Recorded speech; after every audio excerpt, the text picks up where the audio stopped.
Now, let's talk about another topic, a rational number.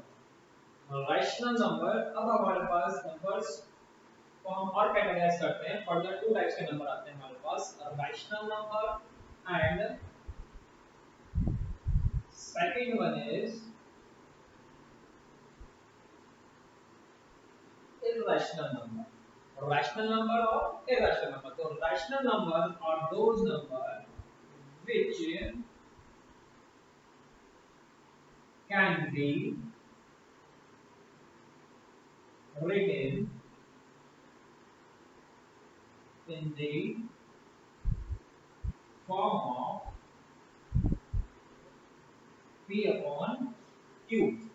Rational numbers are those numbers which can be written in the form of P upon Q. P upon Q की form में जो हम convert कर देंगे उसे बोलेंगे rational number. But in which Q is not equals to 0. इसमें condition है कि Q जो है वो 0 नहीं होना चाहिए. Q is not equals to 0. अगर Q 0 हो गया, that means for example we have 1 upon 0 or 2 upon 0. तो 1 upon 0, 2 upon 0 अगर डिनोमिनेटर में 0 आया था तो इसकी वैल्यू हो जाती है not defined. 2 upon 0 equals not defined. ये not defined हो जाएगा, ये irrational number नहीं होगा. Rational number which can be written in the form of P upon Q, where Q is not equals to 0. जैसे आपने 9th क्लास में पढ़ा rational numbers और irrational numbers के बारे में. For example, we have a number 1 upon 2. 1 upon 2. तो जब हम इसे डिवाइड करेंगे 1 upon 2, 1 is divided by 2. So 0.025 is 10. इसका आंसर हमें कितना मिला 0.5. तो जब हम डिवाइड करेंगे इस टाइप से और एक एग्जांपल हम लेते हैं, we have 10 upon 3. 10 divided by 3, 3 is 9, remainder 1. अब अगेन पॉइंट लगाया 0 ऐड कर लेंगे, क्या हो गया 3 is 9, again remainder 1. Point already हमारे पास है तो 0 लगाएंगे, 3 is 9, अगेन रिमाइंडर 1. तो ये फर्दर आगे ऐसी प्रोसेस चलता रहेगा. तो इसका जो हमारा आंसर मिलेगा वो 3.3333 एंड सो ऑन. ये 3 फिगर. तो अब शॉर्ट में लिखते हैं 3.35. तो इस टाइप के जो नंबर्स आते हैं डिवाइड करने के बाद जिनका फिक्स आंसर आ जाता है या जो रिपीट होते हैं, इन्हें हम बोलते हैं टर्मिनेटिंग. जिनका ये फिक्स आंसर आ गया उसे बोलते हैं हम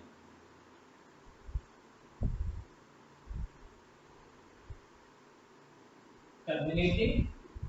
और ये नंबर जो रिपीट होते हैं इसे बोलते हैं हम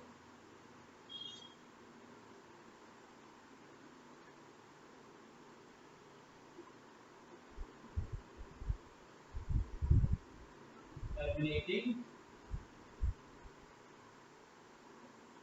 रिपीटिंग. फिर कुछ और अगर हम एग्जांपल्स लेंगे इसमें तो उसका कुछ का आंसर जो आता है, for example if we take 22 upon 7. तो 22 upon 7 में डिवाइड करेंगे तो इसका आंसर खत्म नहीं होगा. तो इसे बोलते हैं non terminating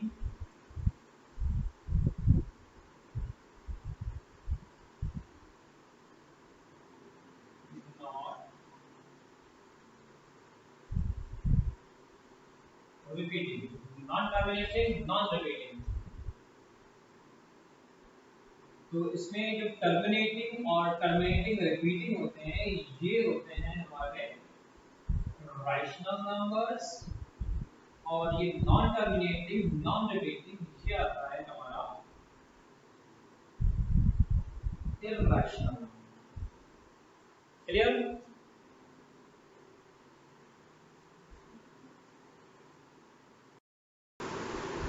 Now move towards the next topic, Euclid's division lemma. ये आपको दिखेगा बुक अगर आप ओपन करेंगे पेज नंबर 2 पर आपका टॉपिक है यूक्लिड्स डिवीजन लेमा. और यूक्लिड डिवीजन लेमा होता क्या है, बहुत ही इजी है. अपने साइंस क्लास में इसका स्टडी कर रखी है 6 7 क्लास में. फॉर एग्जांपल राहुल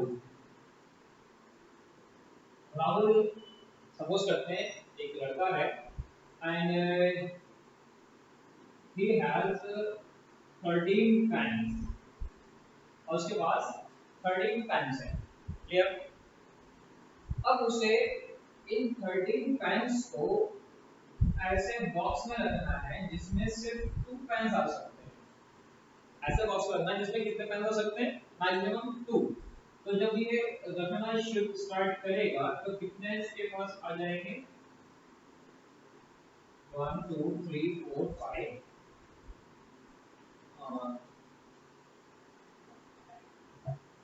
ठीक। तो अब इसमें एक बॉक्स में कितने पेन आ सकते हैं हमारे पास? मैक्सिमम 2। तो इसमें अब पुट किए तो 2 पेन्स यहाँ आ गए, 2 पेन्स ये आ गए, 4 5 6 7 8 9 10 11 12 और एक पेन इसका जो रह गया ये हमारे पास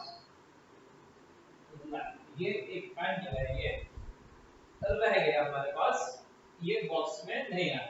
तो in this case number of boxes हमारे पास कितने बने? 1 2 3 4 5 6 5 6 बॉक्सेस बन गए।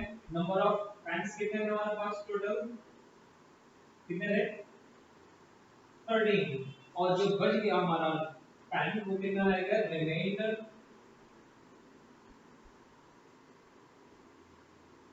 Reminder equals 1। तो अगर हम इसे डिवाइड के फॉर्म में लिखें तो कैसे करेंगे? 13 डिवाइड बाय 6, 6 2 जा 12 रिमाइंडर 1। तो 6 नंबर ऑफ बॉक्सेस आ गए, 13 तो टोटल पेन्स हमने डिवाइड किया, 2 2 ग्रुप के हमारे बॉक्स थे, 2 क्या इसे बोलेंगे हम यहाँ पर? Quotient and 1 remainder. और अगर इसे हम दूसरे टर्म्स में देखें, जैसा आपने 7th या 6th में स्टडी की है, एक थ्योरम पढ़ी थी आपने,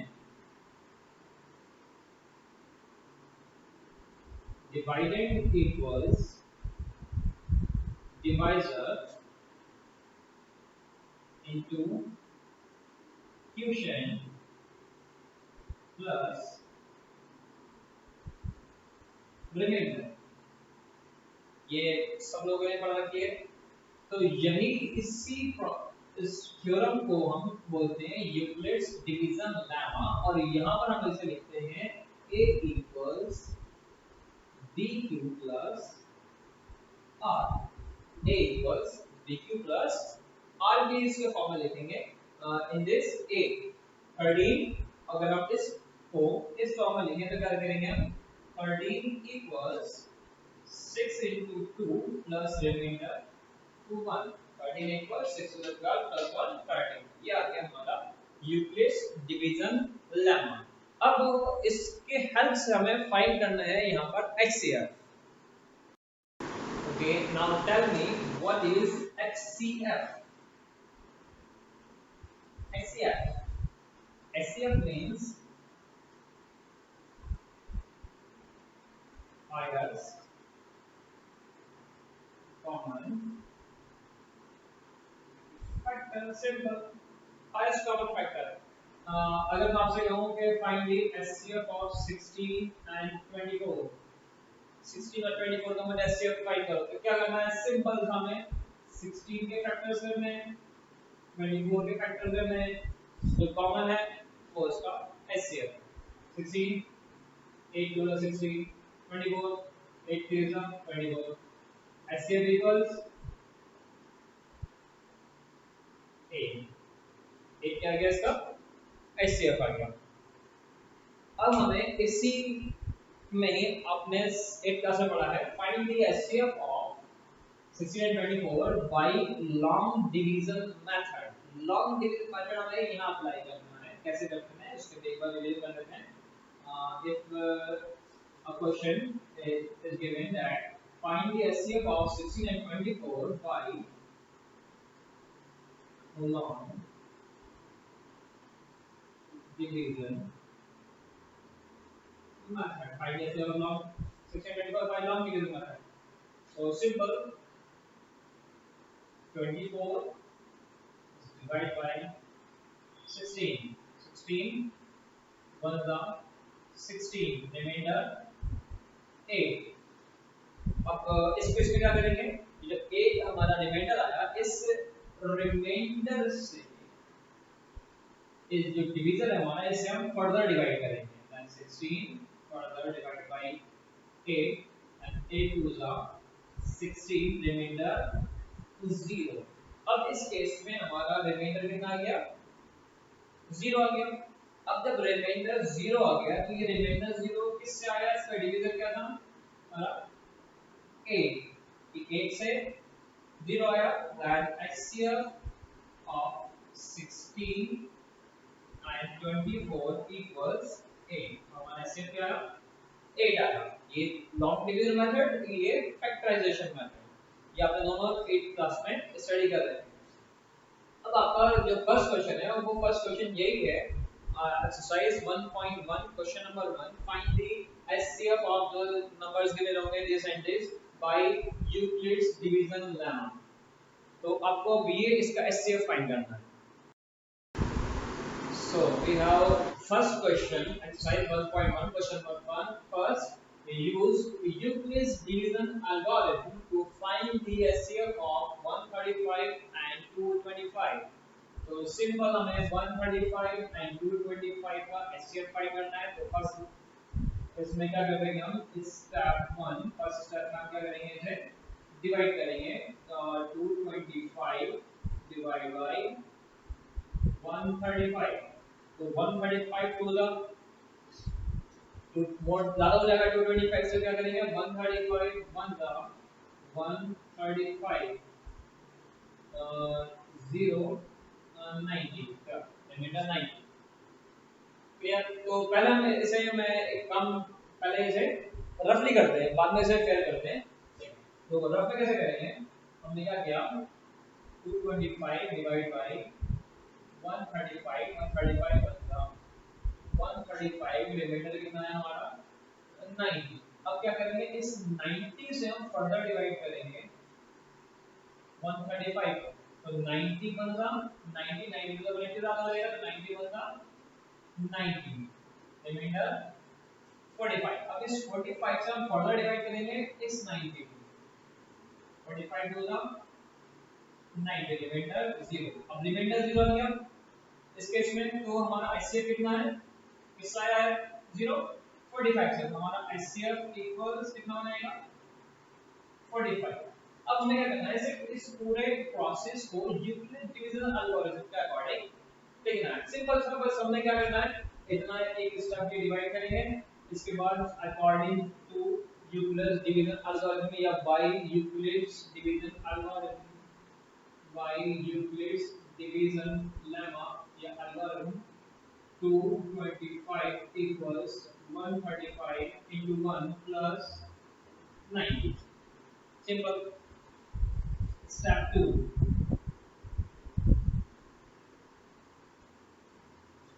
सेकंड स्टेप में क्या किया हमने, इस 90 में डिवाइड किया कैसे, इस 135 हम कैसे यहाँ लिखेंगे 135 डिवाइड बाय 90. तो 90 बन 90 reminder 45. Same by Euclid's division algorithm, 135 equals 90 into 1 plus 45. Clear? Third start.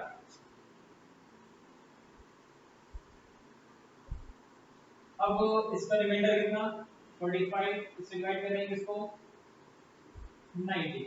45 to the 90 remainder 0. Then by Euclid's division algorithm, 90 equals 45 into 2 plus 0. In this case, remainder is 0. In this case, remainder is 0. Hence HCF of 135 and 225 is 45. ये हमारा answer आएगा।